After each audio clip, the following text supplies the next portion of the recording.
But he's a comedian, right?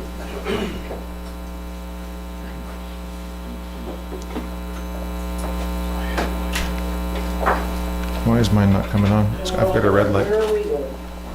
What? It's on. All right. You're more than welcome to come up and try. Yes. All right, so we're going to talk about the drill press today. You all right? I'm good. All right. Thanks for asking. So for some of our new members and even some of our existing members, I just wanted to go down and run a few points around the drill press. We'll talk a bit about the safety around the drill press. I have a good little story from today, actually, and then we'll move on to some other things. So the drill press was primarily developed for the metal woodworking wood shop, machine shop, in its first inception, and you see the one we have up here, the bench top. The purpose of the modern drill press in today's world is basically to allow woodworkers to have a nice perpendicular drill when you're trying to put a hole into a piece of wood. If you're using a hand drill, typically you're off by a degree or two, so that inevitably will create an issue for the hole. We have a floor model in the back, the Delta, which is typically they go up to about 7 feet. This is obviously the benchtop version. Drill press consists of about 4 different parts. You've got the base, as in the case of the big one, but here the smaller one, you've got a nice metal base, the column, the table, and the actual head itself, where all the stuff happens.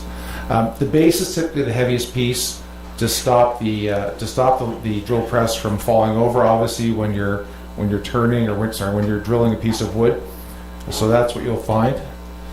The workpiece to be drilled should be typically supported on the table itself. You can get extensions for a drill press. You can make them yourself. I have one in my own shop. There's plenty of plans out there. That actually might not be a bad build and learn for us if somebody wants to build an extension on their drill press.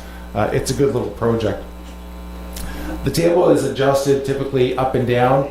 You've got a locking mechanism on one side, and you have a rack and pinion lever that brings the drill press, that moves it up and down.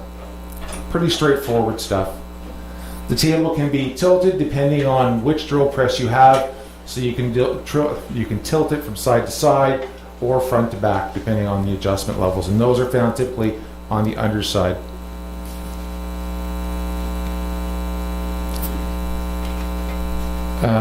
Speed control. Speed control is typically... You went backwards. Oh, did I? How's that? Speed control. There we go. That's just to make sure Wayne's keeping up with me here. So speed control is essential. Typically, most people think that the faster the better, which is not necessarily the case. As the outer diameter of the bit increases, the RPMs should decrease. So for those of you that are using a Forstner bit, that specifically relates. So the outer diameter of the Forstner needs to go slower. It doesn't need to go faster. I'm not sure if those of us have tried, but when you're drilling down with a Forstner bit, all of a sudden you see smoke coming up. You're too fast. Keeping the belts properly aligned. You've got tensioning belts up here. If you can, oh, you can't see that. How's that? Okay, so you've got tensioning belts up above. You've got a locking mechanism on the side here that allows you to loosen the bolt, and you're allowed to move that tension belt around. And there's typically a diagram on the inside here that'll tell you how fast, when you move the belts in the various positions, that you'll have your drill press go. Keeping that area clean is actually very important as well. You want to make sure that you don't have a lot of sawdust or dust slowing down the tension on the pulleys. Okay, the amount of vertical travel that the quill is capable of is called the stroke, which is typically in the 3-inch range.